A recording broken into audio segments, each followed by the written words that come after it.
Bom dia a todos. Vamos então dar início ao nosso segundo painel. Este segundo painel é um painel com um cunho um pouquinho mais jurídico. Vamos falar um pouco do regime jurídico das cooperativas, no sentido de ver também até que ponto é que a lei pode ser um fator, esperemos, congregador e impulsionador do renascimento do modelo das cooperativas de habitação. O meu nome é Maria do Rosário Anjos, sou docente na Universidade Lusófona do Porto e é a segunda vez que venho ao Escoteia este ano, a quem antecipadamente agradeço pelo convite e parabenizo pela iniciativa. Em maio discutimos vários assuntos muito interessantes sobre o direito à cidade, num consórcio em que somos parceiros, e um pouco a propósito, mas porque a habitação já era uma preocupação comum desde a origem em que o nosso consórcio em parceria, arquitetamos então este novo momento para discutir os problemas da habitação, que são de facto problemas que estão a atingir um pouco a todos, em todas as idades, e com uma incidência, creio eu, mais dramática, se assim eu posso dizer, para as gerações mais jovens, por razões que não vou agora aqui enunciar. Vamos conversar sobre o tema, elas vão de ser certamente enunciadas. Eu passo a apresentar os participantes deste painel. A professora Diolinda Meira, que nos segue a partir do Porto. A professora Diolinda é professora no Instituto Superior de Contabilidade e Administração do Porto, doutorada em Direito Cooperativo. Portanto, a tese de doutoramento da professora Diolinda foi justamente uma tese sobre esta área do direito, e por isso está hoje aqui conosco para nos dar o seu contributo, que será certamente muito relevante nesta matéria. Júlio Ricardo, da Rede de Economia Solidária. Manuel Terezo, da FENASH, que eu chamava aqui para a mesa.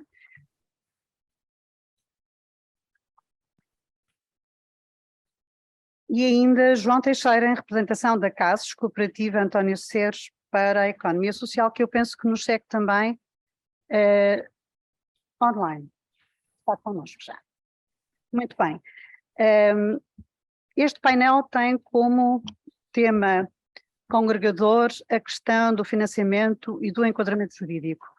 As duas temáticas estão obviamente muito interligadas e eu começava por colocar aqui uma primeira questão que dirigiria em primeira linha, se os meus companheiros de mesa assim estiverem de acordo, à professora Diolinda Meira, a quem pedia que nos fizesse um enquadramento, enfim, embora breve, do regime jurídico das cooperativas de habitação e daquela que tem sido a evolução das cooperativas de habitação em Portugal desde, eu diria, os anos 80 do século passado, em que estiveram particularmente ativas e de repente eclipsaram-se. Conhecemos algumas que gerem o património que entretanto conseguiram construir. Pedia-lhe por isso um enquadramento ainda que breve sobre o enquadramento jurídico e algumas críticas, se tiver, ou alguns contributos que nos possa lançar em discussão para a mesa. Bom, muito obrigada, e eu quero antes de mais começar por cumprimentar todos os presentes, agradecer a possibilidade de integrar um evento sobre um tema tão relevante e tão atual como é esta questão da habitação e do contributo que o movimento cooperativo pode dar para a resolução deste problema. E, sem mais, indo diretamente à questão que me foi colocada pela senhora professora, dizer que em Portugal o ramo das cooperativas de habitação e construção aparece previsto na Lei Geral de Cooperativas, que é o nosso Código Cooperativo Português, no artigo 4º, número 1, a linha H. Portanto, há uma Lei Geral de Cooperativas em Portugal que consta de um código, o Código Cooperativo, que sofreu uma revisão relevante em 2015, e depois há uma lei setorial que enquadra este ramo cooperativo, que é o Decreto-Lei 509/99, de 19 de novembro. Em termos de direito que é aplicável, o artigo 1º deste Decreto-Lei 509 dispõe que as cooperativas de habitação e construção se regem pelas disposições deste diploma e nas suas omissões pelo regime previsto no Código Cooperativo. Ou seja, de uma forma muito simples, nas áreas que não são cobertas pela regulação que consta deste Decreto-Lei 509, aplicar-se-ão de modo direto as normas mais gerais do Código Cooperativo. Portanto, não há uma autonomia sistemática deste Decreto-Lei 509 face ao Código Cooperativo e temos, portanto, uma pluralidade de diplomas na regulação das cooperativas de habitação e construção. E é muito importante referir que, em termos de regime jurídico, as cooperativas de habitação e construção beneficiaram da reforma da legislação cooperativa que ocorreu em 2015 e que decorreu ou que visou cumprir um imperativo de desenvolvimento legislativo que constava da Lei de Bases da Economia Social Portuguesa.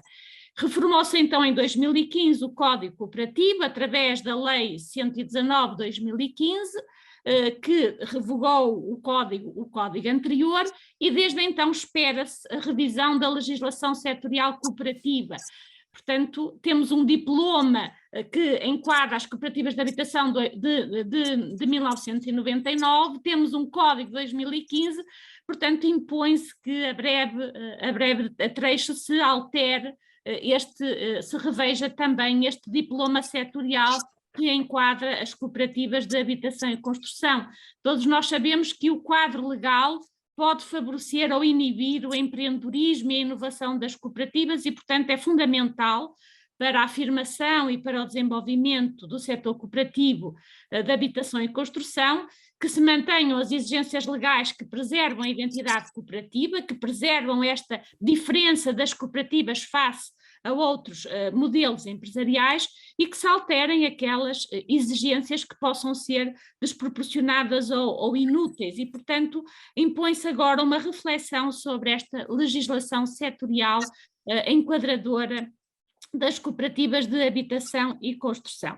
Sem prejuízo de se dizer que, neste momento, as cooperativas de habitação e construção beneficiam das alterações introduzidas no Código Cooperativo Português, e eu aqui gostaria de destacar a circunstância de o número mínimo de cooperadores ter sido reduzido de 5 para 3, o que efetivamente é uma medida que pode promover o empreendedorismo cooperativo na área da habitação, de o capital social mínimo também ter sofrido uma importante redução e de se admitir hoje, para além dos membros de referência da cooperativa, que são os membros cooperadores, a figura dos membros investidores, que poderá ser uma alternativa de financiamento externo, pelo qual as cooperativas de habitação poderão optar, ainda que o legislador condicione esta figura a um conjunto apertado de requisitos imperativos.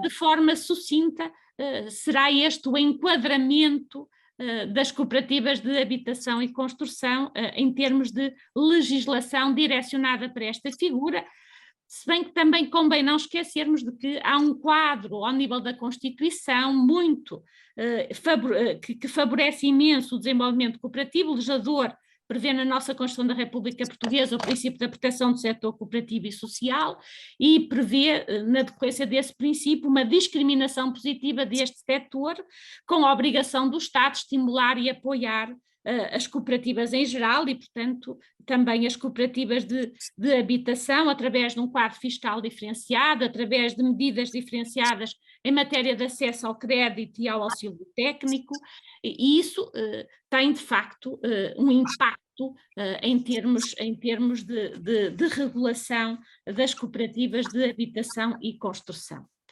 Eu queria agora este o enquadramento. Para irmos focando nos tópicos relevantes. Muito obrigada, Sra. Professora.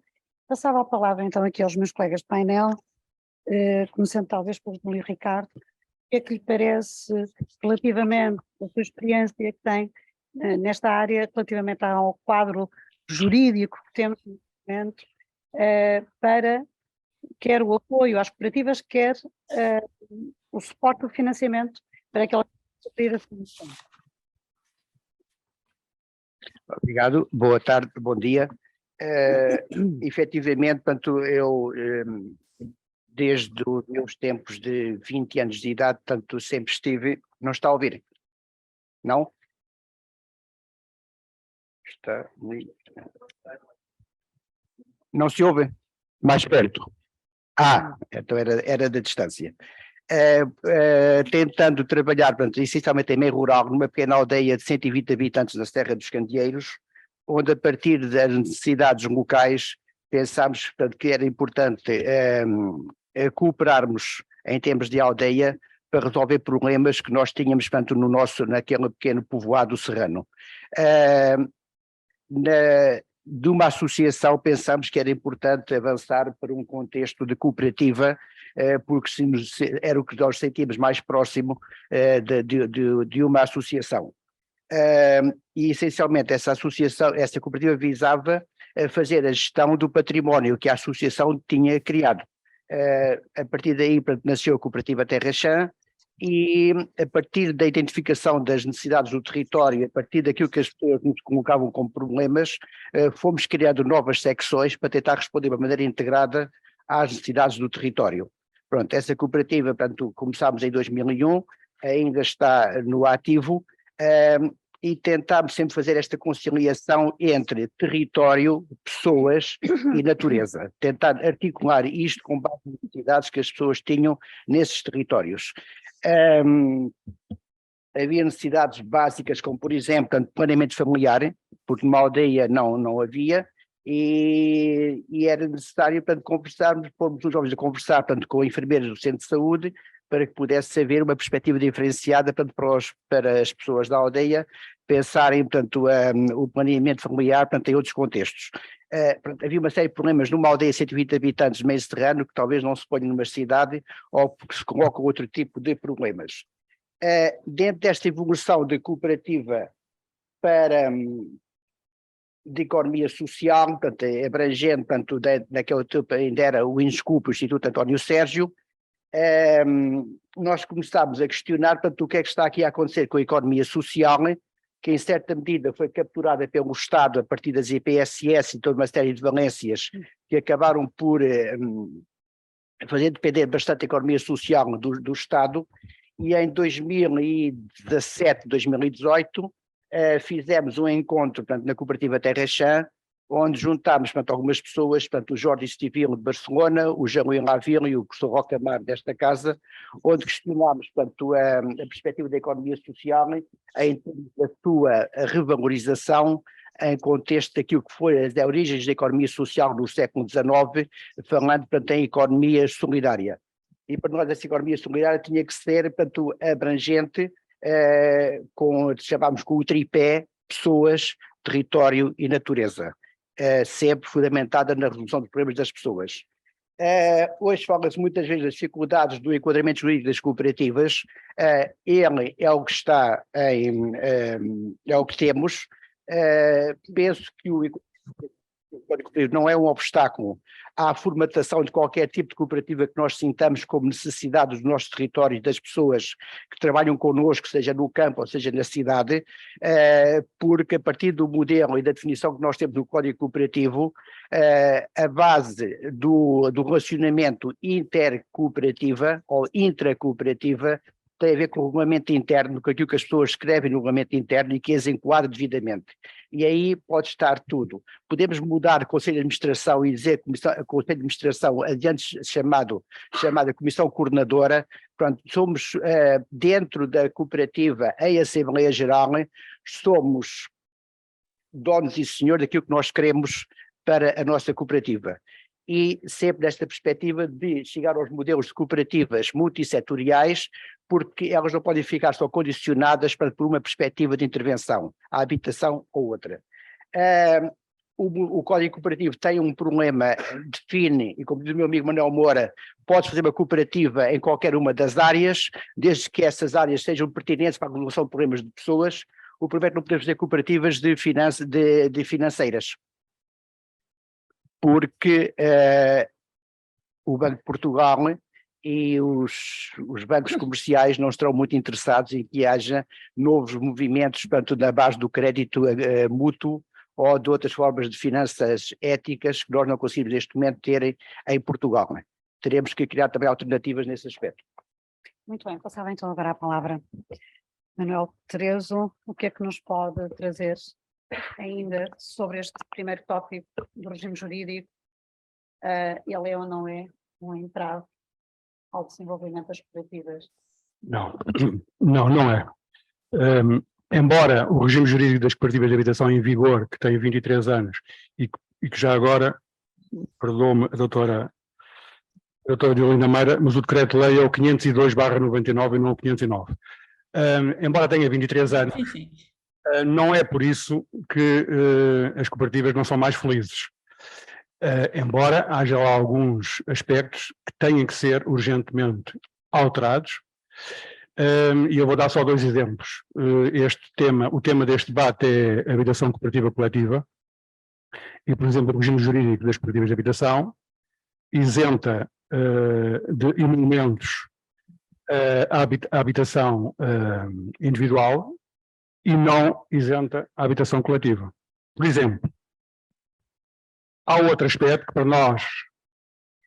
nós, FENAS é a Federação Nacional das Cooperativas de Habitação, que representa o movimento cooperativo mesmo antes do 25 de Abril, mas que teve maior expressão, como é óbvio, depois do 25 de Abril, e essas cooperativas, já agora, deixe-me aproveitar este tempinho só muito rápido, para fazer aqui, não é defesa de coisa nenhuma, é apenas para fazer um registro histórico de que as cooperativas de habitação começaram por fazer propriedade coletiva. As cooperativas logo a seguir ao 25 de Abril, portanto, reguladas pelos decretos-lei 730 e 737, foram apoiadas pelo Fundo de Fomento da Habitação, fizeram a habitação propriedade coletiva e desta, excetuando se calhar o caso que aqui esta manhã foi referenciado, e mais um ou outro aí pelo resto do país, ela começou coletiva e acabou individual. Tem que se perguntar, acho que é importante, se queremos começar a criar um novo ELAN, é importante perceber que a seguir a 74, com os apoios todos que havia, o modelo de habitação cooperativa e porque as cooperativas de habitação, de repente, a partir dos anos 80, começaram a ter que promover a venda e não para outra coisa. É porque o Estado fez uma opção. O Estado, em vez de investir na habitação pública, fez uma coisa que me deixou, não tinha outra forma de comprar uma casa, que foi bonificou o crédito bancário.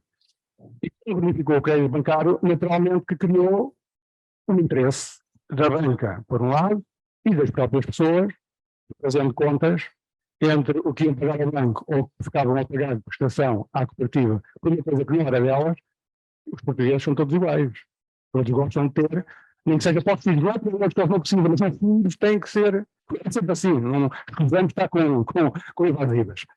Portanto, esse modelo alterou o paradigma, naturalmente, e, portanto, o que acontece? Acontece que as cooperativas não quiseram, estas cooperativas, não foi por digamos, uma ideologia ou por uma questão de princípio, que não quiseram ir para o modelo coletivo e quiseram ir para o modelo, era um modelo que lhes impunham, tinha que ser. Aliás, eu queria só também aqui dar uma pequena nota para as pessoas que aqui estão da minha idade ou um bocadinho mais antigos e que participaram nestes processos. O Fundo de Fomento já existia e, portanto, carregou de dinheiro as cooperativas que apareceram para fazer casas, que era preciso estas 500 mil casas que aqui foram faladas esta manhã. Dizer também que, por exemplo, a doutora Diolinda Meira falou que hoje com 3 pessoas faz uma cooperativa, mas naquela altura o decreto-lei 737 falava que as cooperativas tinham que ter no mínimo 200. E para além de ter 200, tinham que ser aprovadas pela Secretaria de Estado da Habitação e outra coisa que não me recordo era não. Portanto, houve uma evolução tremenda e não foi uma evolução seguramente infantil, não é? Portanto, as coisas foram moldadas para ir para esse caminho. Portanto, dizer que as cooperativas quiseram foi ir para o mercado individual e deixar a propriedade coletiva, não, isso não é verdade. Foi a imposição histórica do Estado que numa determinada altura fez uma opção. Ora bem, o regime jurídico das cooperativas de habitação precisa de uma alteração fundamental, que é o de evitar, não é evitar, é perceber que as casas feitas por cooperativas de habitação, mesmo no regime de propriedade individual, tenham registrado um ónus que não as permitam ser vendidos no mercado. Aliás, já existe. E eu, como isto é um debate e as pessoas que estão na plateia querem ser elucidadas, querem ter informação, eu partilho convosco a informação daquilo que consta hoje, ainda hoje, no regime jurídico das cooperativas de habitação, a propósito disto que aqui estamos a falar, da propriedade individual poder ir para o mercado da especulação. O artigo 28 da Lei 502/99 diz uma coisa muito simples. Direito de preferência. Os compradores poderão alienar os fogos da sua propriedade após o integral pagamento do respectivo fogo. Número 2. No caso da alienação intervivos de fogos, construídos ou adquiridos com apoios financeiros do Estado, a cooperativa terá direito de preferência de 30 anos, contados a partir da data da primeira entrega do fogo, podendo exercer com base no valor encontrado pela aplicação de uma forma que é uma forma que está perfeitamente identificada. Número 3. A fórmula é essa que, inclusivamente, a criação de uma comissão composta por representantes da cooperativa, representantes do cooperador e representantes do Estado para aferirem, digamos, a aplicação e decidirem da forma. O estatuto poderão prever que a cooperativa tenha direito de preferência em caso de alienação de fogos cuja construção ou utilização não tenha havido apoios financeiros do Estado. Portanto, até nesses casos, a cooperativa tem direito de preferência pelo regime jurídico das cooperativas de habitação. E o ponto 5, que é, no caso da cooperativa não exercer o direito de preferência, a que se refere o número 2, no prazo fixado, o Instituto Nacional de Habitação, hoje IRU, se deve nos mesmos termos.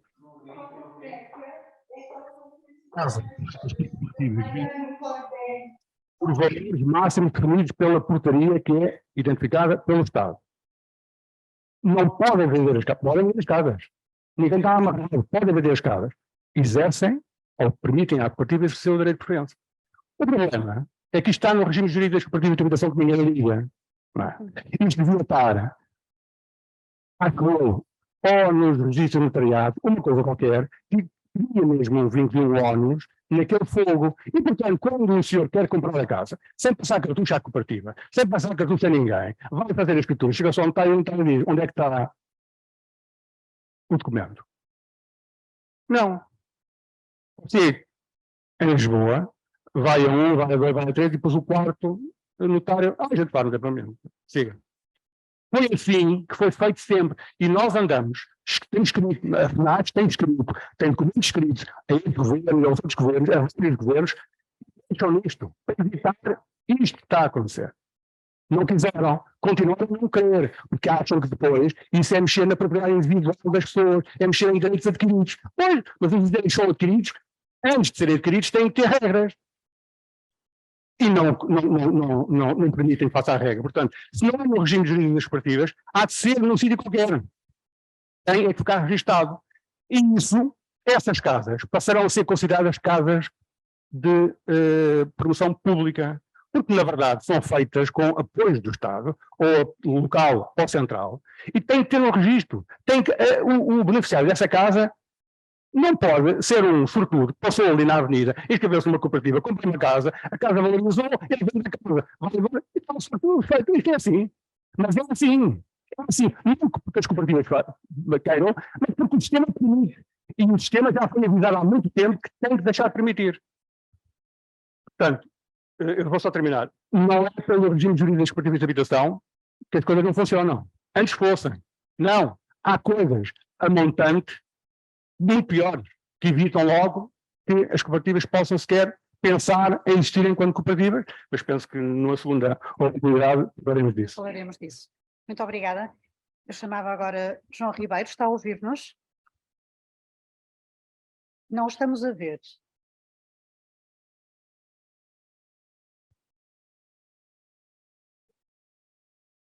De facto, esse momento da bonificação para a aquisição da habitação própria foi crucial enquanto o nosso Mas deixe-me só então dar essa notinha, que era isso mesmo que eu queria dizer, que é, há um antes e um depois do crédito unificado. Como sabe, o crédito unificado terminou em 2002 e não por acaso que a partir de 2002 o movimento cooperativo começou a não ter duas coisas. Uma que era crédito para os seus membros comprar em casa, outra era terrenos. Portanto, quando as duas coisas desaparecem, chegamos onde estamos hoje. O que nos leva a dizer que as intenções do legislador até podem ser boas, mas o resultado pode ser perverso, porque a lei do crédito unificado, de facto, a lei do crédito unificado acabou por produzir um efeito perverso ao longo do tempo e abusos, enfim, mas depois poderemos, se calhar, na fase do debate, voltar a falar disso. João Teixeira já está agora connosco. Está a ouvir? Sim, com certeza, faça favor. Então, eu gostávamos de ouvir a sua primeira intervenção sobre, já agora, tópicos, porque passamos do primeiro ao segundo e assim ganhamos algum tempo. O primeiro, que tem a ver precisamente com uma apreciação muito sumária sobre o enquadramento jurídico atual das cooperativas de habitação, se na sua opinião há aqui alguma falha legislativa, algo que deve ser feito para além do quadro legislativo que temos em vigor, e já agora, passando de imediato para o segundo tópico, já que foi o último a falar, será o primeiro a falar sobre o segundo tópico, a questão dos programas financeiros públicos que nós temos à disposição para a concretização das missões das cooperativas de habitação. O que é que lhe parece? Temos os instrumentos necessários? Sugeriria alguns? Há aqui alguma falha que vale a pena refletir para, num momento futuro, o mais próximo possível, num quadro legislativo que se antecipa que possa vir a ser reformada em breve. Aliás, há dois diplomas, há uma proposta de lei que está na Assembleia da República, há um diploma já de 21 para concretizar, para regulamentar algumas normas da lei de dados. Era um pouco dentro destes tópicos que lhe pedia então a sua opinião. Bom dia a todos. Assim, eu não estou em representação aqui da CASAS, mas em nome individual. Portanto, eu fui convidado apenas como técnico da CASAS e não como representante institucional da CASAS. Isso compete à direção da CASAS. Relativamente à situação das cooperativas, o regime jurídico das cooperativas de habitação, é óbvio que ele já data de anos 90, 99, não é?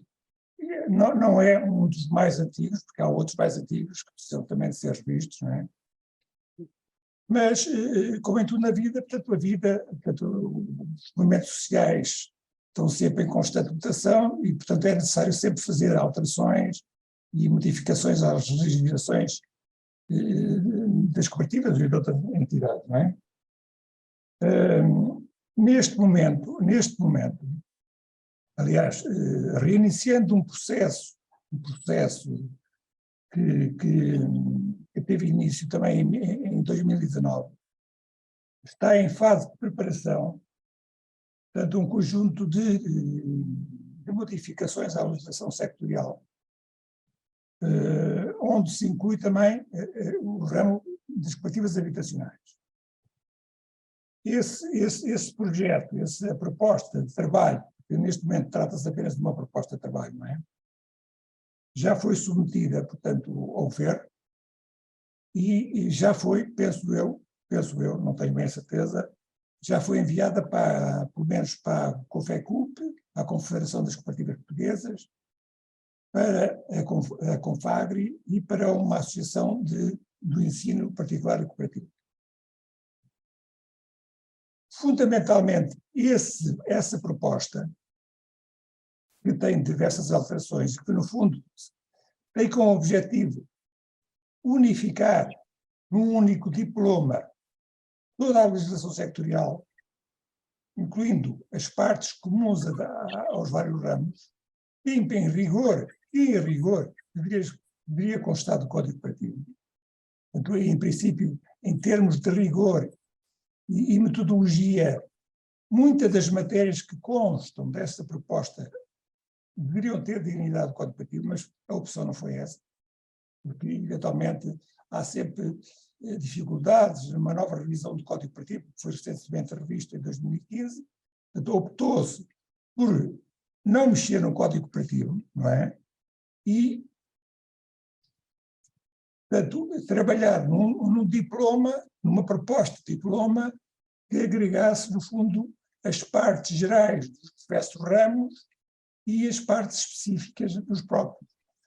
Portanto, isto foi a metodologia que foi adotada em casa e, portanto, isso pode estar sempre sujeito a discussões das várias entidades e do próprio governo. Relativamente às cooperativas de habitação, ao seu regime jurídico, portanto, esconde-se um capítulo autónomo e, fundamentalmente, é evidente que esse texto está sempre aberto e é bom que esteja, contribuições das várias entidades que vão participar, mas, fundamentalmente, ele, em relação ao regime atualmente vigente, prevê a possibilidade do âmbito da propriedade coletiva de eventualmente ser desenvolvido o conceito da chamada habitação colaborativa, não é? Bem como, tanto, tentar desformalizar alguns atos que não têm muito sentido hoje em dia, como, por exemplo, mantendo, por exemplo, o direito à habitação como propriedade coletiva, mas desformalizando a sua forma de constituição, não é? Porque atualmente o regime jurídico das cooperativas de habitação prevê que a constituição do direito à habitação se faça por escritura pública, não é? Portanto, essa proposta tem também como alternativa a possibilidade de fazer documento particular autenticado. Mas penso que até se poderia ir mais longe nessa matéria, mas, pronto, isso tem a ver concretamente com a participação das várias entidades. Portanto, só para passarmos agora à discussão deste tópico dos instrumentos de financiamento às cooperativas de habitação, da sua experiência, os instrumentos que temos são suficientes? É assim, a Lei de Base de Habitação, é uma lei de 2019, não traz nada de novo em termos de programas para as cooperativas de habitação. Todas estas propostas já foram avançadas anteriormente. Simplesmente, algumas foram concretizadas, outras deixaram de ter. Por exemplo, o Estatuto Fiscal Cooperativo, não é? É um diploma de 1928 que tinha amplos benefícios fiscais para as cooperativas, que aos poucos foi sendo esvaziado, não é? Portanto, isto tem a ver também com a vontade política de prosseguir neste caminho de apoiar as cooperativas de habitação. Porque não basta só apoiar em termos declarativos ou legislativos as cooperativas de habitação. Tem que ser tomadas medidas em concreto para que esse fenómeno do partidismo habitacional possa ser sustentado e desenvolver-se. E o financiamento, que é importante nas cooperativas de habitação, aliás, está previsto neste diploma, portanto, o financiamento em termos de financiamento público ou portanto, de majoração em termos de mútuos, de empréstimos com bancários, portanto, que não se sabe bem como é que será, não é? E a Casa, neste momento, não tem informação sobre essa matéria, não é? Mas penso fundamentalmente, e é uma matéria que não consta nessa lei de bases, o problema das cooperativas de habitação não é só de financiamento, nem só de regime jurídico, é de formação dos próprios cooperadores, que é uma coisa que não existe. A experiência que eu tenho aqui na Casa é que a grande parte das falhas nas cooperativas e fundamentalmente na cooperação é uma deficiente preparação dos próprios promotores, dos cooperadores. Eles não sabem o que é uma cooperativa de habitação. Não sabem como é que funciona uma cooperativa de habitação. É como se havia uma necessidade muito grande de investir na formação e na capacitação das lideranças. O que, eventualmente, isso não existe. Se calhar passava precisamente neste ponto a palavra aos restantes membros do painel, Nós temos neste momento aqui 2 tópicos que me parecem bastante importantes em discussão. A questão dos instrumentos de financiamento, qual será o papel da banca, será que as cooperativas de habitação devem contar essencialmente com a banca social, que entre nós tem uma dimensão, apesar de tudo, bastante reduzida. Este instrumento de que nos falava a professora Diolinda, de cooperadores investidores, poderá ser, e também já se falou no primeiro painel, poderá ser uma resposta adequada às necessidades de financiamento das cooperativas. E o segundo tópico que me parece muito relevante da intervenção do João Teixeira, a questão da formação dos cooperadores. Eu vou... Não. Ok, então vou repetir, desculpem. Portanto, o primeiro tópico tinha a ver então com a questão do financiamento, e o segundo tópico com esta questão que o João Teixeira levantou há pouco, que tem a ver com falta de formação dos cooperadores. O que é que se pode fazer para dotar os cooperadores da formação necessária para se moverem num terreno jurídico que pode não ser o mais simples, não é seguramente o mais comum, porque as pessoas têm naturalmente uma noção de como é que se compra uma casa, dos passos que têm que dar para comprar uma casa. Quando se trata de cooperativa, se calhar a dimensão jurídica do problema não é tão evidente, não é tão acessível, e as pessoas podem achar que o mecanismo se calhar não é o ideal. E juntar a este tópico da formação dos cooperadores, o que é que nós podemos fazer então para melhorar esse aspecto no funcionamento das nossas cooperativas? A pergunta dirige-se, não sei se posso começar eu. Pode sim, Sra. Professora. Bom, eu gostaria de começar no segundo tópico e depois ir para o primeiro, porque o segundo tópico é um tópico que de facto me interessa particularmente, que é a questão da educação, formação e informação cooperativa, que é uma questão que tem uma projeção jurídica muito relevante. Ser cooperador não é a mesma coisa que ser sócio de uma sociedade comercial e, portanto, muitas vezes as pessoas aderem a uma cooperativa na qualidade de membro cooperador sem terem o conhecimento adequado do estatuto jurídico de um cooperador, mas a lei diz que as cooperativas têm a obrigação de educar, formar e informar, educar e formar os seus membros, os representantes eleitos, e informar a comunidade quanto às especificidades e vantagens do modelo cooperativo. Isto projeta-se, em termos de regime económico das cooperativas, na obrigatoriedade da existência de uma reserva, a reserva de educação e formação cooperativas, que tem esse propósito.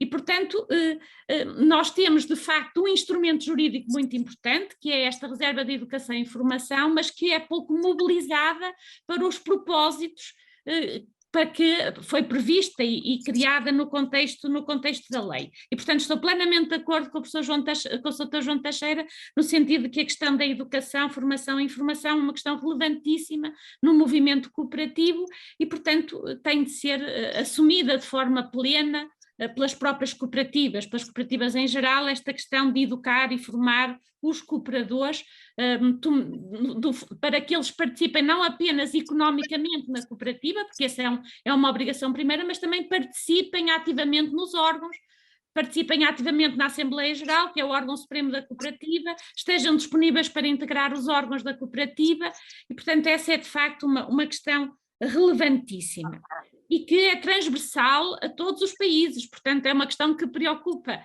o movimento cooperativo a nível internacional. Quanto à questão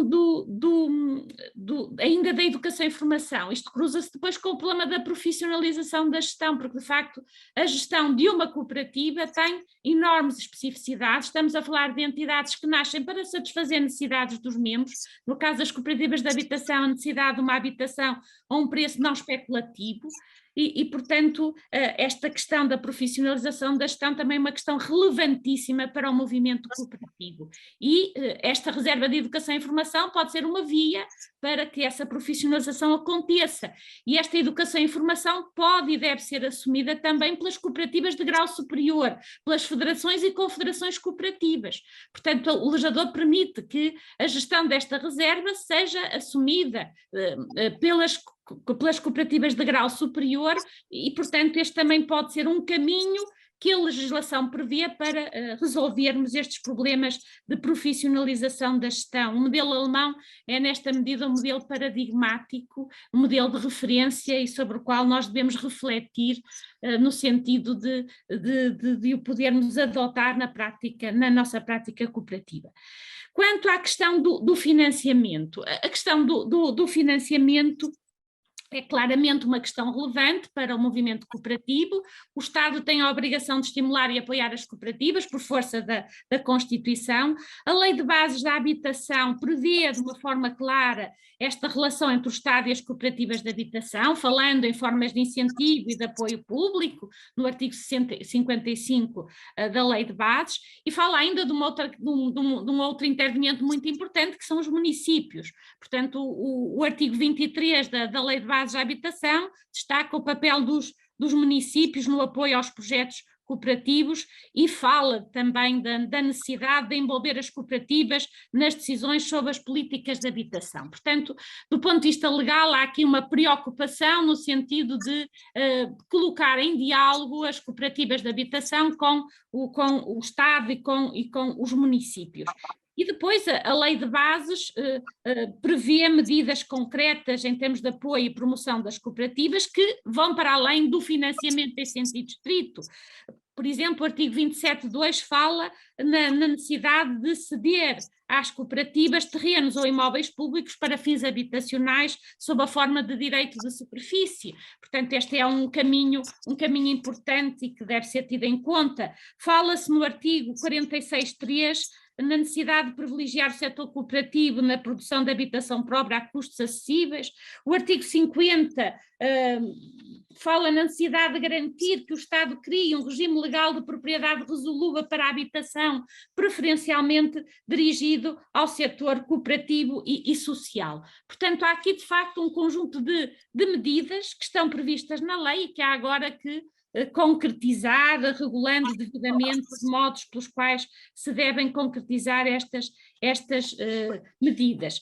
Quanto à relação com a banca, e mais especificamente com a banca do setor da economia social, há de facto aqui uma limitação quanto à banca cooperativa, que já foi referida, mas nós temos um banco mutualista e a Lei de Bases da economia social fala na necessidade de promover uma mútua colaboração entre as entidades da economia social e, portanto, no contexto deste dever de mútua colaboração, poderemos também explorar aqui vias de diálogo entre cooperativas de habitação e banca mutualista, o que pode ser um caminho também importante para revitalizarmos este importante ramo cooperativo, que é o ramo das cooperativas de habitação.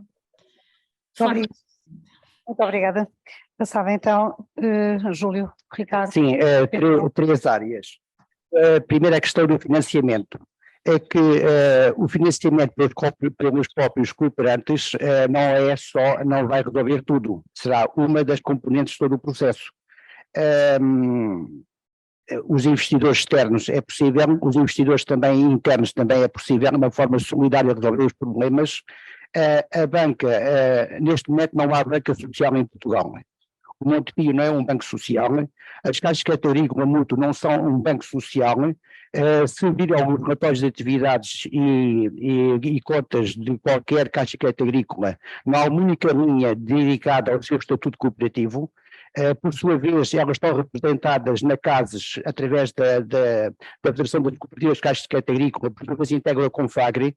Portanto, neste momento não há um modelo de banca social em Portugal, porque as Caixas de Crédito Agrícola adulteraram completamente as funções para que nasceram. Portanto, não temos vulnerabilidades nesse aspecto. E ainda aqui há tempos, portanto, quando apareceu o microcrédito, era mais fácil buscar microcrédito ao PCP ou outros bancos, propriamente ao crédito agrícola, portanto, ao Montepio. Portanto, o processo está todo desvirtuado nesses aspectos. Pois, em termos de financiamento, há muitas formas de financiar, portanto, este movimento. Desde logo, portanto, a discriminação, portanto, positiva. Porque é que depois do processo temos que pagar o IVA como as empresas que têm provado o lucro, porque é que temos que pagar 23% de segurança social, né? Quando em 2010, 2008, as cooperativas pagavam 19%, só depois alguém disse no governo que era preciso equiparar as cooperativas às empresas porque todos tinham contribuído para a segurança social, né? o que é uma falsa questão. Neste momento há em Portugal 5 caixas de crédito agrícola que não estão nos serviços centrais, não estão associadas à Caixa Central. É a Caixa de Crédito Agrícola de Mafra, Torres Vedras, Bombarral, Leiria e Chamusca.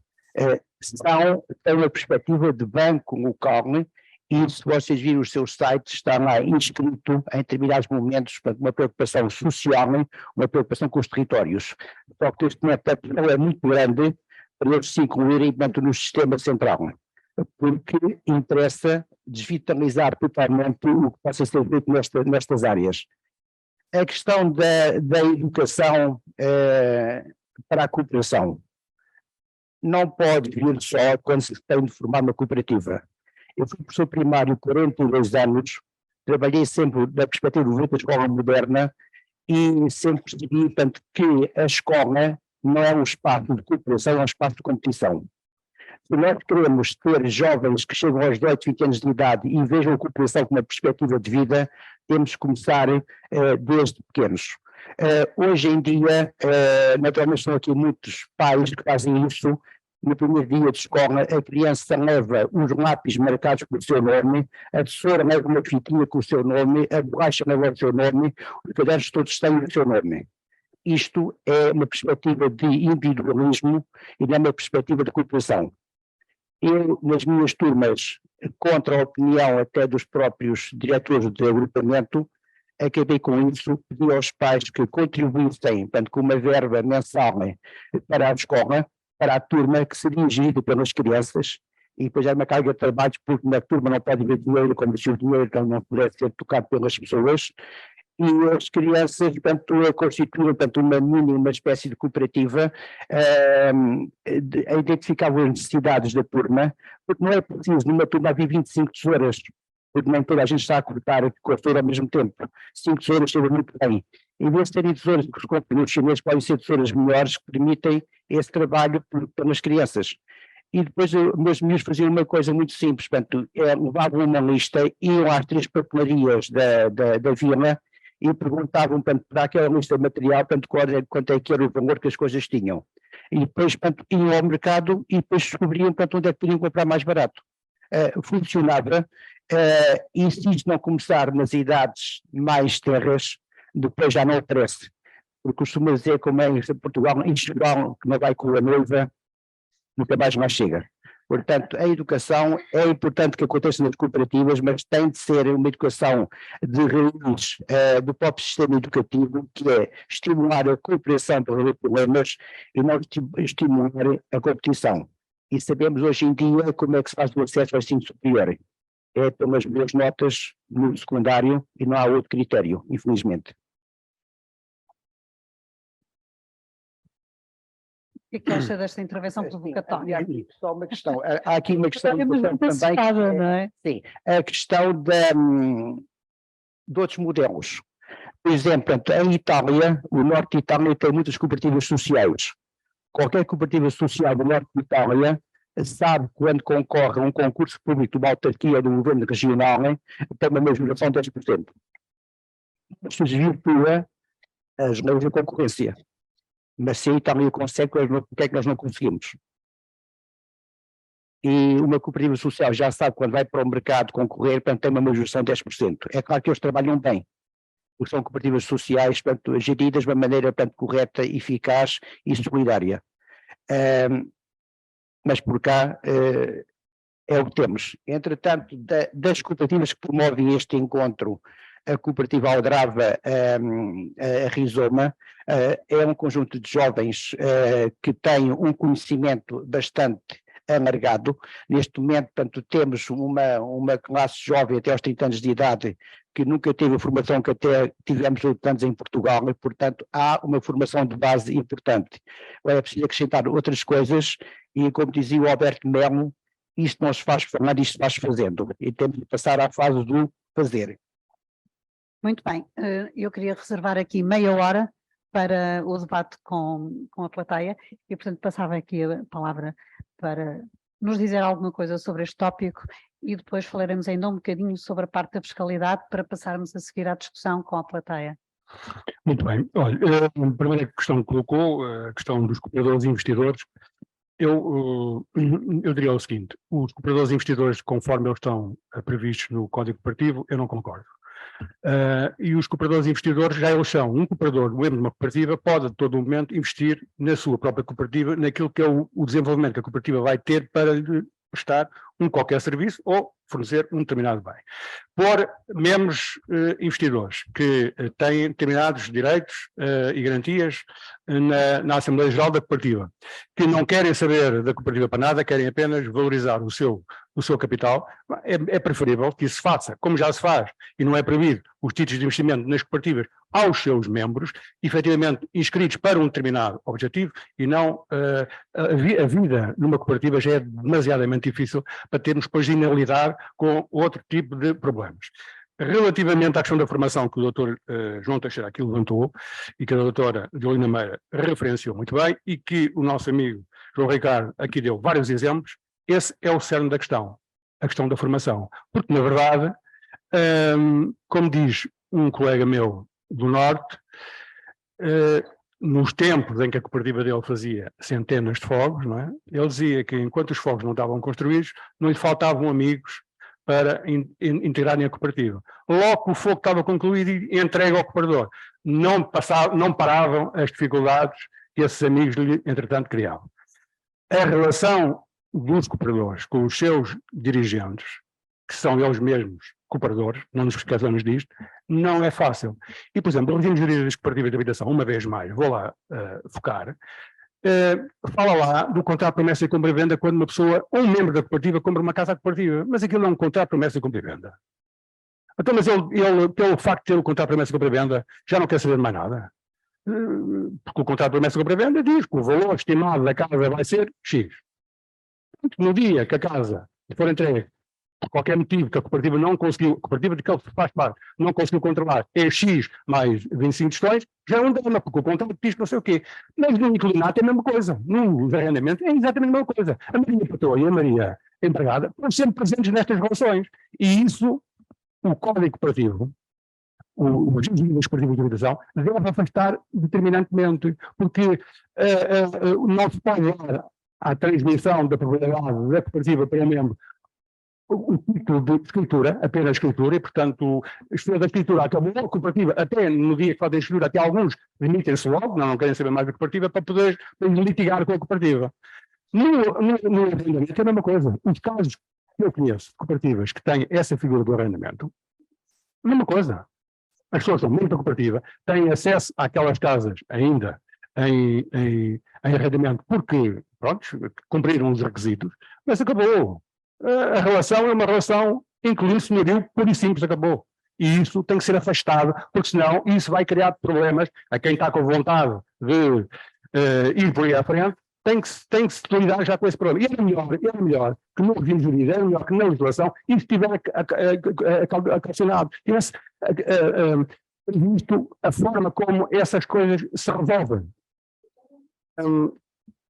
E, portanto, a formação é fundamental, como é óbvio, mas a formação faz-se diariamente nos contactos dos dirigentes com os cooperadores e dos cooperadores com os dirigentes. E, sobretudo, há um momento essencial na vida de uma cooperativa, que é a Assembleia Geral, pelo qual o cooperativo tem que ser obrigatoriamente feita pelo menos 2 vezes por ano. E o problema é que, eu falo pela minha cooperativa, a taxa de participação dos membros da cooperativa numa Assembleia Geral, se for 5, 10%, é uma sorte. Já é uma Assembleia com muita gente. Naquele dia, logo naquele dia, toda a gente tinha uma coisa já programada e não podem lá ir. Não é? Pronto. E, portanto, isso também é formação, ser mesmo uma cooperativa. Participar nas atividades da cooperativa, e nomeadamente nos momentos altos em que as decisões têm que ser tomadas, é um dever, é uma obrigação. Aliás, os estatutos das cooperativas referenciam que uma das obrigações dos membros é estarem disponíveis para assumir cargos de órgãos sociais e participar na vida da cooperativa, na vida ativa da cooperativa. Quanto à questão do financiamento, e ainda antes do financiamento, uma notinha àquilo que a doutora Diolinda Meira falou da gestão profissionalizada das cooperativas, que deveria ser uma condição sine qua non, não é? Quer dizer, uma cooperativa, na dimensão que tenha, mas que vai movimentar logo à cabeça umas centenas de milhões, para não dizer uns milhões de euros, deveria ter à frente, ou pelo menos a assessorar quem é dirigente num determinado momento, porque as direções devem estar, não devem ser, não é? As direções os órgãos sociais devem ter uma renovação permanente. E tem que haver personalização. O problema é, e eu dou só um exemplo, não sei nos outros municípios, deve ser igual, mas admitindo que seja um bocadinho melhor. Se nós estivermos a falar do município de Lisboa, uma cooperativa que nem tenha apenas um terrenozinho para fazer 20 fogos, uma estrutura profissionalizada vai ter que estar 10 anos a bater cigarro, não vai acontecer nada. Tem que pagar o ordenado, mas eles não vão fazer nada, não vão ter nada para fazer. 10 anos é o que demora a correr bem, o licenciamento de qualquer projeto. Mas agora, neste momento, a Câmara de Lisboa até anda a pensar numa solução miraculosa, que é para que os cooperadores não tenham problema, não fiquem ansiosos, angustiados em casa, não sei o quê. Não. A Câmara vai entregar terrenos já com projetos aprovados do mar. Pronto, acabou. Agora. E, portanto, meus amigos, uma fase que a cooperativa tinha era promover as reuniões com os seus cooperadores, apresentar as planos, os estudos que os arquitetos faziam, para ver se era bem assim ou não era assim, queríamos mais área na área comum ou mais área na zona de estar, queríamos mais área no código ou menos área não sei o quê, porque os custos controlados têm aquelas áreas máximas e bem, isso acabou. Não tem problema, eles depois querem partir uma parede, e a parede nem tem que se comunicar à Câmara, não há problema nenhum, isso depois a gente lá internamente resolve o assunto. Eu acho que tem a negação completa de quem tem responsabilidades políticas, e a primeira questão que tinha que fazer é pôr os técnicos a trabalhar e a promoverem cidadania e a serem amigáveis com os institutos e com os cidadãos e com os municípios. Não, a resolve desta maneira. Portanto, as cooperativas que aqui estejam com expectativas de ter terreno em Câmara de Lisboa vão formar-se, constituam-se, registrem-se, não contratem ninguém porque não vão ter tempo para pagar, e daqui a 4, 5 anos vai haver os concursos, e depois vai haver competição, porque a competição tem que haver, porque os terrenos são tão poucos, se houver muita gente, qual é a forma de... É o que passou mais pressa? É o que é mais próximo do na altura?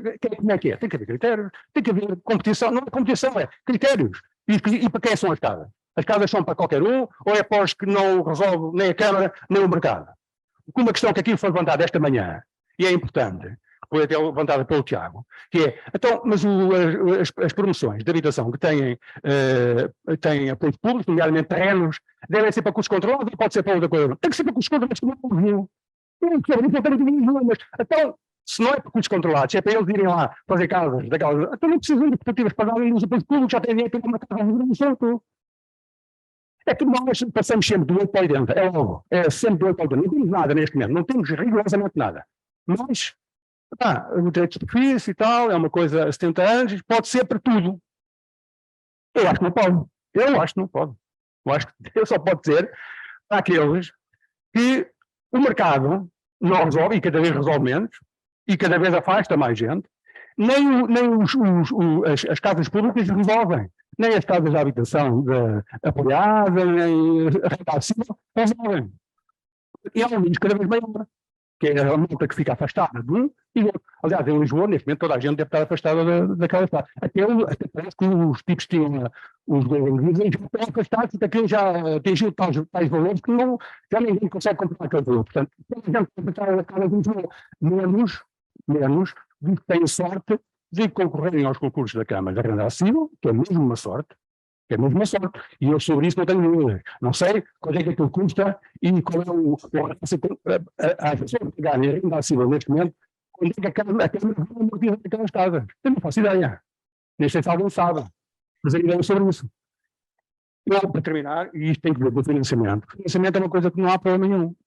Mas alguém já foi ao Iru pedir financiamento para algum projeto e que eles tenham mandado embora, não há linhas de financiamento. Apresentou o projeto?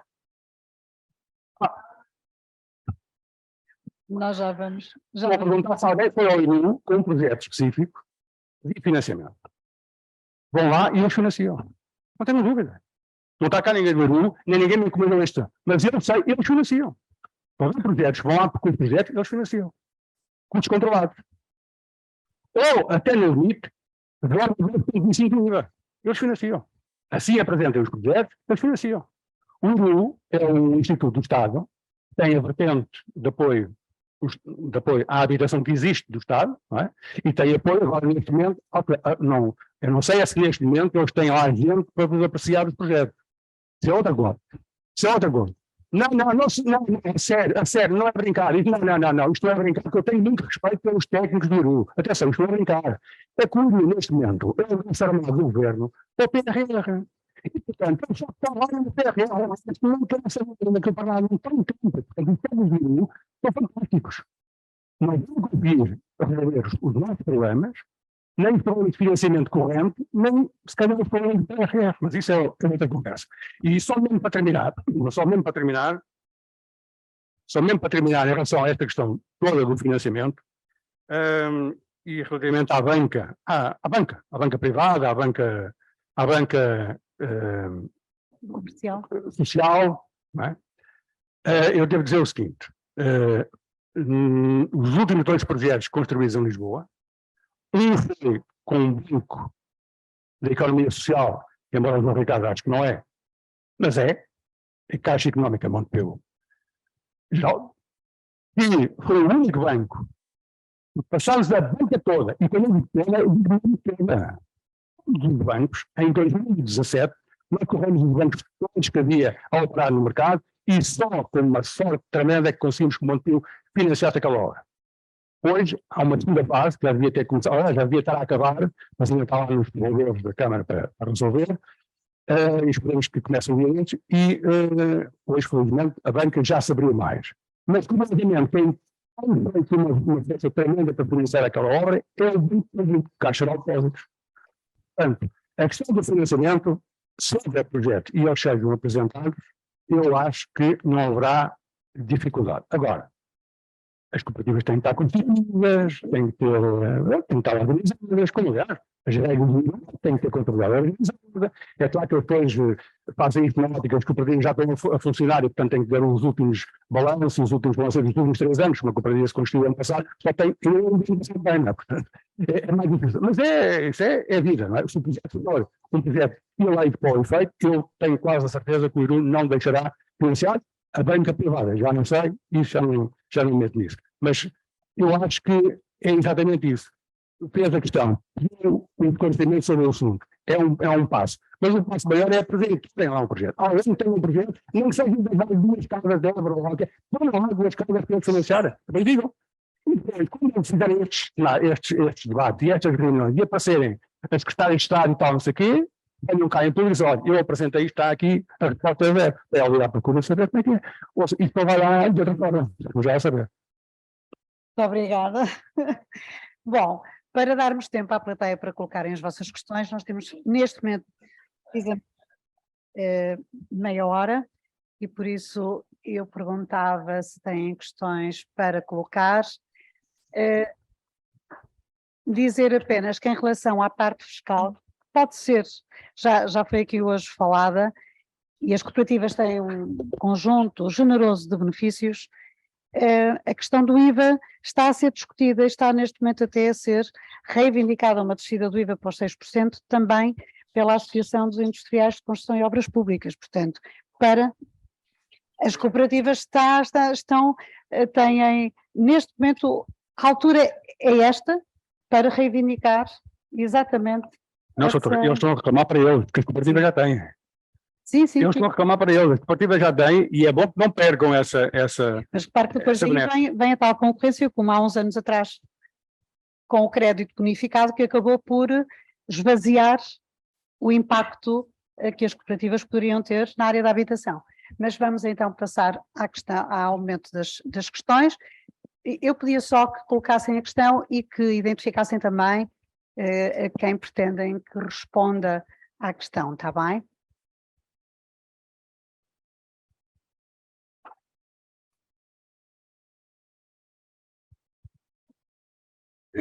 Mais uma vez, Luísa Ruda, Aldeia do Caos.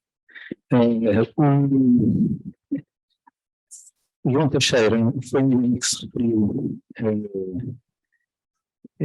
à preparação, que estava em fase de preparação de alterações à legislação setorial. Está em fase de alteração da legislação setorial, há um projeto de lei, segundo me percebi. Foi basicamente um dos aspectos de inovação do regime da aplicação colaborativa. Para o que é que está previsto? Muito bem. Mais alguma questão ou passo imediatamente para o João Teixeira poder... Olha, eu peço desculpa, mas não ouvi. Está-se a ouvir mal. Uma vez que o João Teixeira falou, está em preparação, em operações à legislação setorial. O som não está muito bom. Não estou a ouvi-lo. Está a ouvir, João? Eu estou a ouvir o senhor, mas de maneira entrecortada. Não estou a ouvir sequencialmente. Era para saber, muito concretamente para a questão, era para saber, relativamente às operações que estão a ser propostas à lei, o que é que está previsto para o regime de habitação colaborativa? Não, a proposta só prevê essa possibilidade, agora não regulamenta. Isso tem a ver concretamente com aspectos mais minuciosos que provavelmente podem ser propostos, não é? Ok, obrigado. Portanto, creio que em relação à habitação colaborativa, que era a questão, não haverá novidades. É isso, João Teixeira? Não, quer dizer, a novidade no sentido de prever essa possibilidade, não é? Agora, a regulamentação provavelmente será noutro âmbito, não é? Muito bem. Lá atrás havia também uma questão.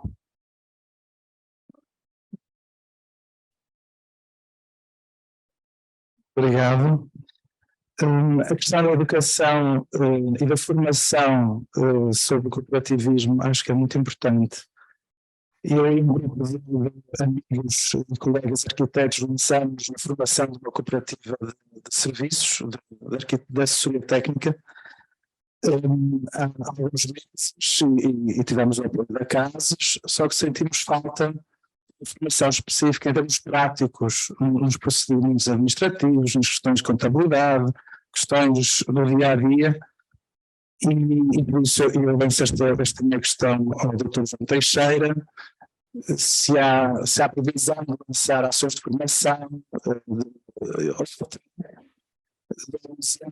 mais uma vez da Sena, que eu visitei recentemente e tive em Science, que é um bairro especialmente ativo em cooperativismo,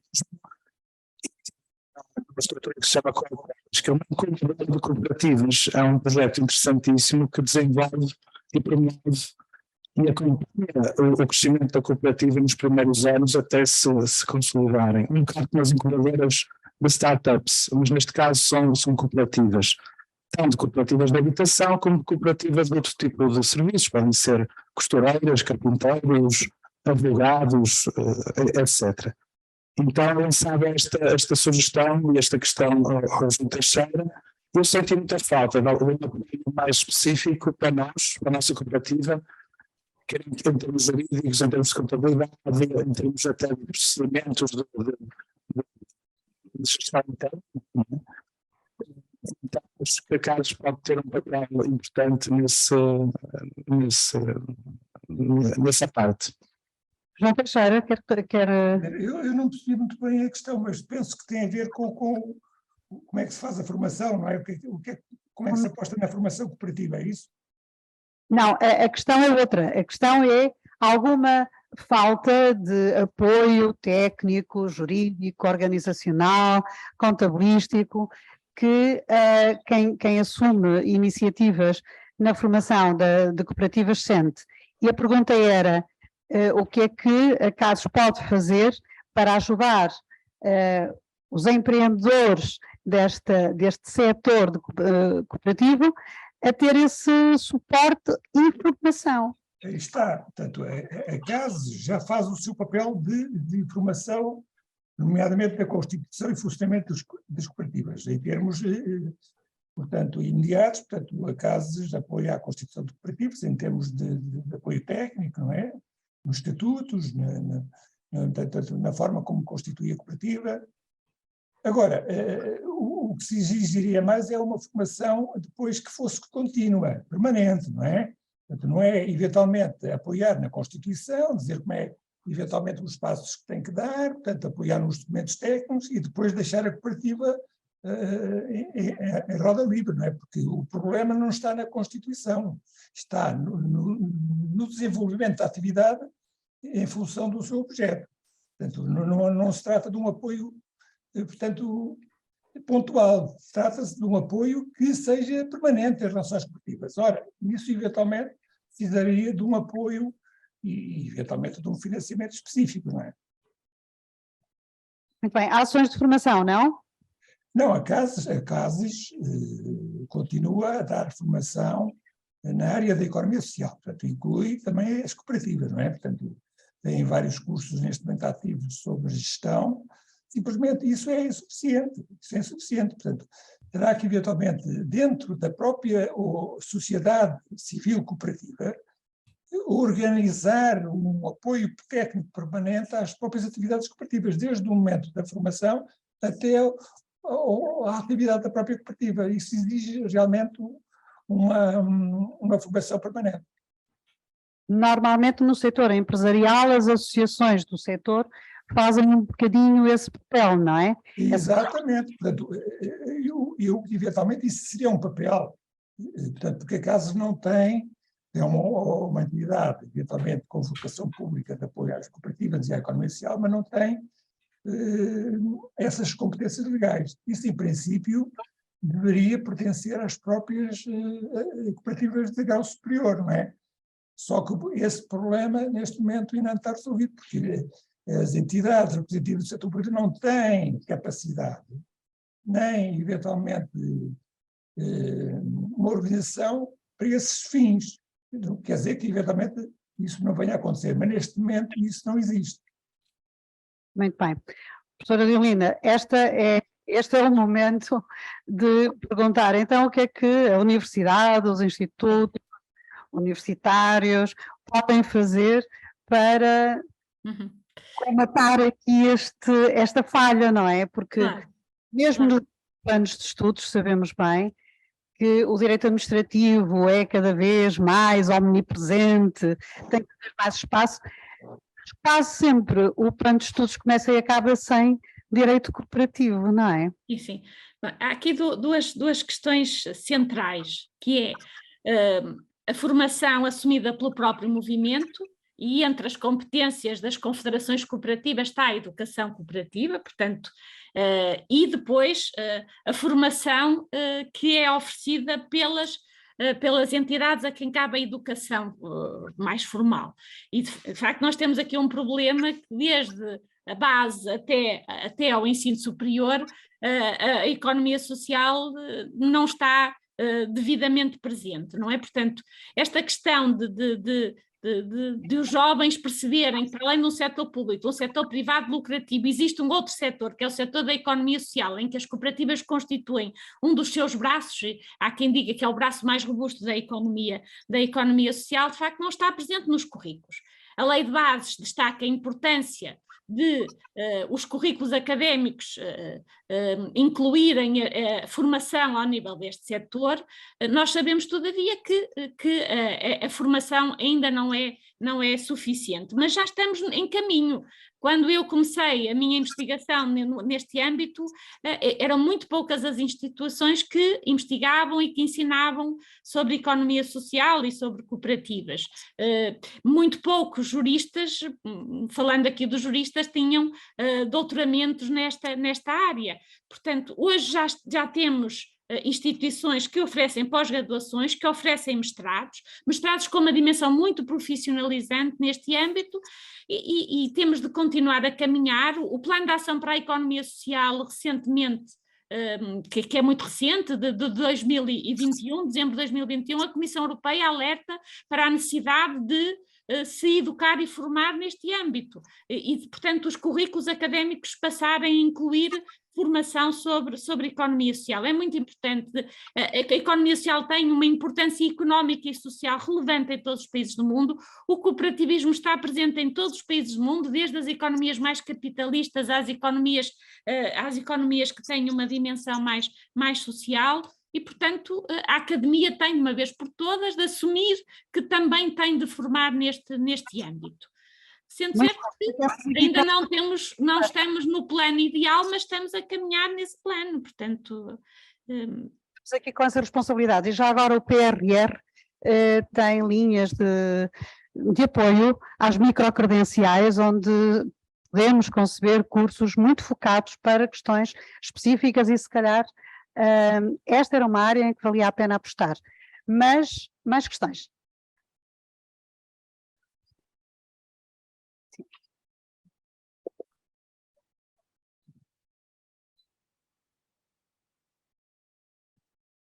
Sim, e eu comunico.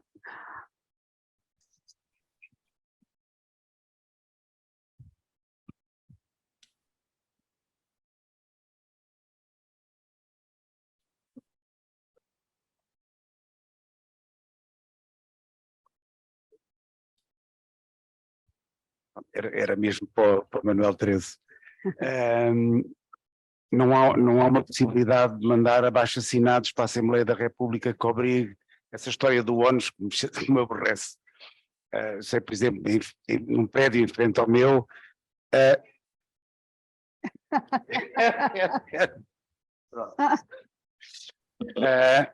esta coisa de não haver o ónus nas coisas que são subsidiadas pelo Estado, vocês já fizeram algumas iniciativas, mas não teve resultado.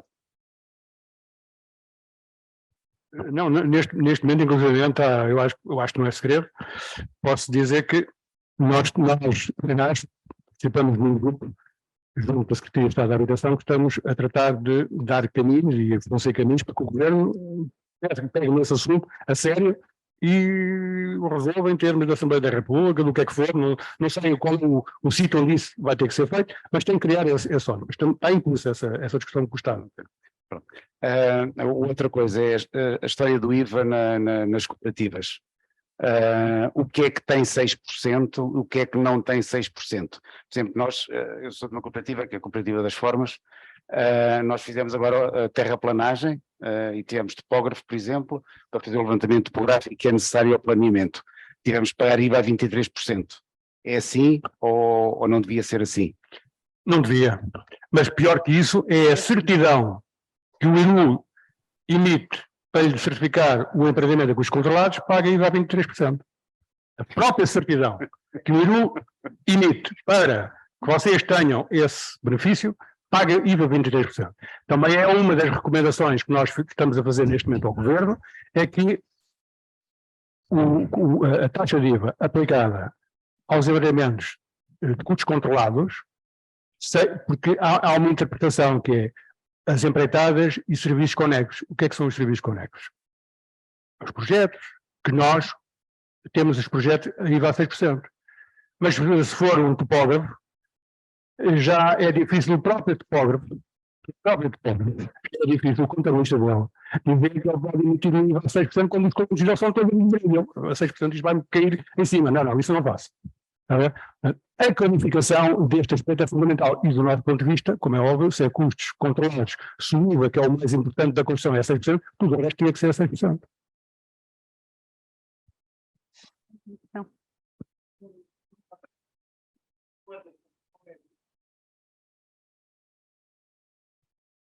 No caso das cooperativas, obviamente, os controlados ou empreendimentos feitos no âmbito da verba 2,25 do IVA, que para esse efeito você tem que ir ao IRU, apresentar o projeto, eles medem o projeto, como se medissem o projeto os contratos para eles financiarem, e, portanto, depois certificam, fazem tal emissão da certidão, e habilita a entregar ao empreiteiro para ele evitar o IVA a 100%, e nessa altura essa declaração você paga a 23%.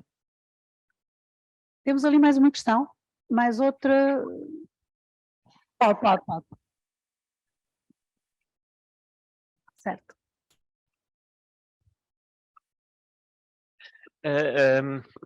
Bem, uma das coisas que quando eu cheguei aqui atrasado, vim logo para o palco e quando olhei, reconheci em 50% das caras e pensei, isto será bom? Será mau? O que é isto? Que sinal será este? Mas não, eu reconheci, isso é importante, reconheci durante muitas das pessoas a quem eu assisti nos Zooms que houve durante o Covid, por exemplo, ou seja, muitas das pessoas também vejo hoje pela primeira vez, mas já reconhecia-lhes as caras. E é importante nesse sentido, por exemplo, o Dr. João Teixeira, eu já comuniquei, já tenho dezenas de e-mails, histórico de dezenas de e-mails, e hoje vi-lhe a cara ainda aquele sombreado, mas de certa forma, mas isso é muito importante, ou seja, na verdade é positivo que nos reconheçamos dentro daquela que é a diversidade das pessoas que querem produzir e que querem estar neste movimento cooperativo. E, sobretudo, é muito importante que nós todos nos tenhamos, independentemente de termos opiniões divergentes, e isso faz a força do movimento. Nós temos, certamente, quando começarmos a apurar e fazer caminhos, temos gente que vai num determinado caminho, gente que vai noutro, mas o que é muito importante, e eu acho que isso, por exemplo, se vê muito em Barcelona, é que amigo não empata amigo. E estamos solidários quando há um ataque ao movimento cooperativo, mas estamos todos a construir caminhos que às vezes não são necessariamente os mesmos. E nessa medida, por exemplo, relativamente ao que o Manuel Teresa dizia há pouco, eu interessa muito, e sei que ele tem, e vou-lhe pedir, e a pergunta é para ele, porque eu vou-lhe pedir que ele aprofunde um bocadinho mais este tema, que eu acho que é bastante interessante. É um dos grandes estereótipos que se fala sobre as cooperativas, é logo dizerem tudo cooperativas, mas aquele imóvel, eu sei que foi vendido a não sei quantos mil euros. Eu vou-vos dar um exemplo. Por exemplo, no outro dia estive numa cooperativa, a ver uma cooperativa fantástica do ponto de vista da arquitetura, ali no Lourdelo, por trás de Serralves, no Porto, lar familiar, não é lar familiar, agora não me estou a lembrar... Não, essa é Manuel Fernandes, não é essa, é do Mário Bonito. O projeto do Mário Bonito é bairro dos atores e pronto, lar familiar tem assim um nome, é uma coisa dos anos 50. Na verdade, vi uma casa à venda e procurei bem quanto é que isto está a ser vendido, 800 mil euros.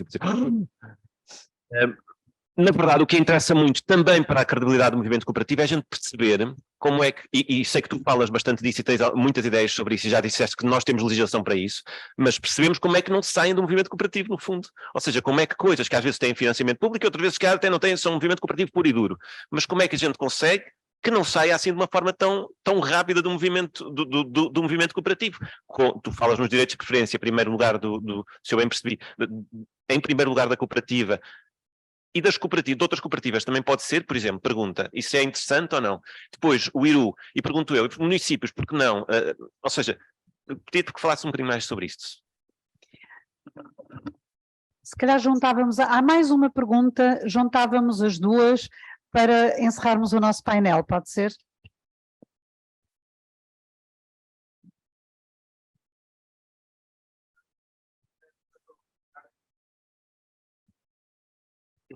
O meu nome é Bernardo, da cooperativa Rizoma. Também tenho uma pergunta para o Manuel Tereso.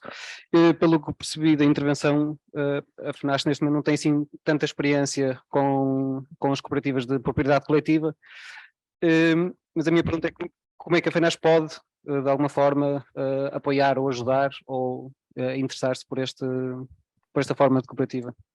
Muito bem. Se não houver mais perguntas, dávamos por encerrada então as questões. Passava a palavra para... há perguntas no chat, são muitas. Então vamos primeiro responder estas duas e depois passamos ao chat, pode ser? Ok. Então, em relação à última pergunta, eu queria aqui comunicar que nós, em agosto deste ano, julho ou agosto deste ano, fizemos uma consulta à cooperativa António Sérgio para saber quantas cooperativas de habitação se tinham constituído depois de 2018. E a CAS forneceu-nos essa lista e nós fizemos uma carta de apresentação a todas as cooperativas criadas oficialmente depois de 2018, registadas na CAS para efeitos de certificação e, portanto, oferecemos, digamos, a Federação como a Federação do ramo e, portanto, representa as cooperativas de habitação oficialmente. E até hoje não recebemos nenhuma resposta. Não é crítica, é que se calhar as cartas ainda não foram processadas ou então algumas cartas nem chegaram ao sítio certo. Eu, da sua cooperativa, não me lembro bem se mandámos não sei, já era anterior, não é? Portanto não se constituiu agora lá para cá, e se calhar não é da habitação só, não é? Pronto. Mas fomos genericamente às cooperativas de habitação. Eu sei que há cooperativas integrais, há cooperativas multissetoriais, mas nós optámos só pela habitação. E, portanto, todas as que aqui tiverem, que sejam cooperativas que estejam constituídas, temos todo o gosto em vos receber como membros da FENAS e ajudar-vos naquilo que podemos ajudar com a nossa experiência. E relativamente àquilo que disse de não termos experiência de habitação coletiva, o problema é que não há habitação coletiva, não temos experiência, não há habitação coletiva no país, isso é uma miragem. E os casos que há, são coisas que, se calhar, as pessoas da moda sabem bem porque é que aquilo continua a ser coletivo, não sei, eu não tenho essa experiência, não quero fazer juízos de valor falsos, mas não há experiência eu vou só para terminar dar um exemplo, a minha cooperativa, em tempos, fez um empreendimento a pedir uma parceria que tínhamos com o município do interior, que nos pediu muito para nós lá irmos intervir, porque tinha lá para a gente que precisava e tal, e eles não estavam para aí virados para construir uma cooperativa, portanto eles queriam, e era para arrendamento, portanto fomos ao IRU, obtivemos um financiamento para a habitação coletiva, portanto a 30 anos, financiamento a 30 anos, que as pessoas pagariam com a renda. Fizemos um empreendimento, o empreendimento estava cheio, e depois quando as pessoas começaram a comunicar a renda, numa altura em que o crédito estava muito baixo, não é? E que era fácil obter crédito, as pessoas ficaram à conclusão que ir ao banco comprar a casa ficava muito mais barato do que pagar a renda. Conclusão: 30 focos, 5 edifícios, 6 cada um, um dos edifícios ficou lá para arrendamento, os outros 4 tivemos que os vender. Portanto, não foi porque nós não quisemos, as pessoas é que não querem. A questão que o Tiago levanta. Para mim, eu não sou jurista, a doutora Violinda é capaz de nos ajudar nessa matéria, eu sei de uma coisa. Eu sei que, primeiro, não são só as casas das cooperativas que especulam e que vão para o mercado. As casas do Estado, as casas das câmaras municipais, eu vou contar aqui na história. A Câmara Municipal, que eu não digo o nome, fez um protocolo com as cooperativas da FENAS. Pagamento dos terrenos, as cooperativas entregavam 10% das casas, como é uma coisa mais ou menos tradicional. Num caso específico, a Câmara propôs, olha, nós temos aqui uma malta, tem algum pé de meio, e, portanto, o que nós fazemos é o seguinte: vocês, neste caso, dão-nos 20% das casas e depois pagam metade da casa. Vai dar o mesmo, 50% de 20% é 10%. Não? Pronto. Correto. Qual é o nosso espanto? E, portanto, a Câmara indicou as pessoas. E as pessoas foram inscritas, há aquela condição para aquela atribuição de terreno, nós temos as pessoas. E um dia, para o nosso espanto, há um dos beneficiários dessa modalidade se inscreveu outra vez de novo na cooperativa, porque se queria inscrever uma cooperativa. Tá, meu amigo, você já tem... Não tem uma casa. Não tem uma casa. Não, então, eu vou vender a casa. E eu tenho aqui uns trocos e tal, não sei o quê. Entretanto, fui para casa, não sei onde, fora do cansei. Bem, agora tenho aqui uns trocos, quero comprar. Mas você vendeu a casa da cama, aquela que você pagou 50%. Sim. Então, eu pedi para eles encherem o direito de escavação, não encheram, e em casa. É para dizer que o estigma, a coisa, não sei o quê, isto é transversal, meus amigos. Isto é transversal. Atenção. E eu quero ficar a nota aqui, porque vocês são o futuro do movimento cooperativo. E tem já a saber que no histórico que contarem, há coisas que estão mal contadas. Resposta efetiva àquilo que o Tiago diz. Portanto, eu não sou jurista, mas há uma coisa que eu sei. A minha cooperativa fez um empreendimento de um terreno do IGAP, do IGAP, concurso público entre cooperativas, como o terreno era bom, o sítio era bom, concorreram as cooperativas que havia na altura, havia critérios que foram avaliados, e portanto nós ficámos em primeiro lugar. Pronto. Fizemos empreendimento. E o empreendimento, uma cláusula que era para registrar, registrado na propriedade horizontal, e portanto nas certidões que cada fração tem, dá um ano de inalienabilidade durante 25 anos. Primeiro, a cooperativa exerce o direito de preferência. Segundo, se há de ser, exerce o município. Terceiro, o IGAP. Terceiro, deve ser o município, exerce. Então, uma vendida com o sistema. Portanto, é só preciso que abordem que as habitações com os controlados construídas neste âmbito tenham esse ónus. É só isso, é facílimo. Claro. Por acaso, no caso ali, não é pela cooperativa, é pelo município. Era mesmo. Muito bem, então passando. Se posso muito brevemente fazer aqui uma referência mais do foro jurídico, mas que pode eventualmente complementar a resposta que foi dada e que tem a ver com o seguinte: esta questão dos preços especulativos depois na venda de fogos de cooperativas é eventualmente potenciada por um inadequado enquadramento do ato de transmissão da cooperativa ao cooperador no caso da dimensão individual, ou seja, há uma divisão na jurisprudência em Portugal, nas decisões dos tribunais, quanto à questão da qualificação desta transmissão. A nossa legislação setorial diz que opera-se um contrato de compra e venda entre a cooperativa e o cooperador quando a transmissão da habitação da cooperativa para o cooperador.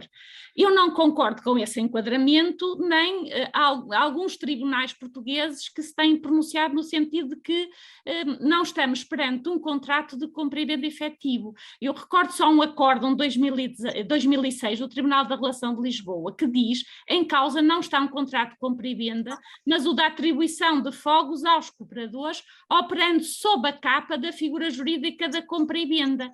Não se identifica qualquer intuito lucrativo, por um lado, é evidente, as cooperativas não são entidades com fins lucrativos e não existe uma plena liberdade contratual, quer quanto à escolha dos sujeitos, quer quanto ao preço, quer quanto à possibilidade de posteriormente dispor do imóvel. Eu entendo que na futura revisão da legislação setorial se deverá pensar se não deveremos optar pela solução prevista no ordenamento espanhol, que diz que não estamos perante um contrato de compra e venda, mas um ato de atribuição de habitações aos cooperadores, usando aqui a figura da adjudicação. O regime da adjudicação parece-me a solução mais adequada para enquadrar este ato de transmissão no regime da propriedade individual nas cooperativas de habitação. O que é esta adjudicação? É reconhecer o direito individual de cada cooperador e isto resulta da divisão da compropriedade que até aí era exercida pela cooperativa. Portanto, o momento da adjudicação é o momento em que o cooperador acede à propriedade da habitação e, portanto, nesse momento concretiza-se de forma plena no fim mutualista da cooperativa. O que é uma cooperativa de habitação? Ela resulta de um conjunto de pessoas que em conjunto, em cooperação, em entreajuda, querem obter uma habitação a um preço não especulativo. Portanto, impõe-se que nesta revisão da legislação setorial se reflita sobre esta qualificação que já foi amplamente discutida nos nossos tribunais e que é discutida na doutrina. E, eventualmente, isto poderá ajudar a melhorar e a evitar situações como esta de vender uma habitação de uma cooperativa por 800 mil euros.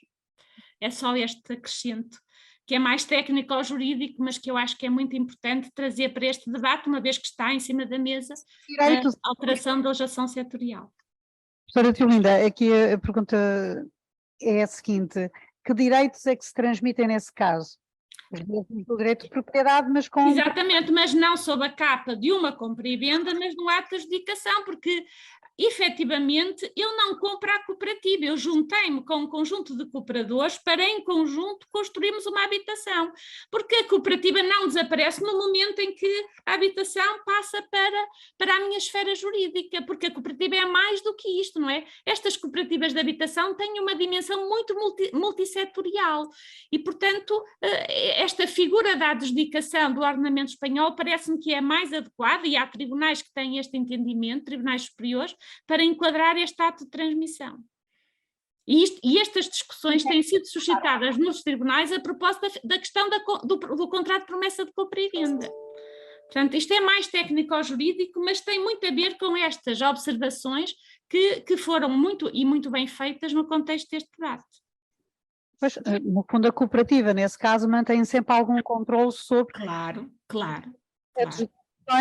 e isso vai impedir a especulação. Exatamente, porque a cooperativa não tem um fim lucrativo, a cooperativa tem um fim mutualístico, ela nasce para satisfazer uma necessidade, que é a necessidade de obter uma habitação, um preço não especulativo, e portanto evitando aqui a intermediação do mercado que traz essa especulação para o âmbito da habitação. Obrigada, é um contributo importante. Temos que terminar. Há 2 perguntas no chat. Uma das perguntas diz-nos que os apoios públicos, cedências de terrenos, financiamentos públicos, não necessariamente têm que ter como critério custos controlados, uma vez que devemos ambicionar que o cooperativismo deve ter um caráter universal a várias faixas de rendimento. Logo, o principal critério deverá ser o da propriedade coletiva, para não transformar a habitação em mercadoria transacionável. Esse deverá ser o principal objetivo do movimento cooperativo habitacional, criar um parque habitacional fora da lógica do mercado. Não é propriamente uma pergunta, é uma reflexão, fica aqui partilhada com todos nós. Não sei se alguém pretende ainda dizer alguma coisa sobre isto, penso que é mais uma afirmação que uma questão. Enfim, o nosso tema que nos trouxe aqui foi precisamente o da propriedade coletiva, portanto, esse é um caminho. Depois temos uma outra pergunta,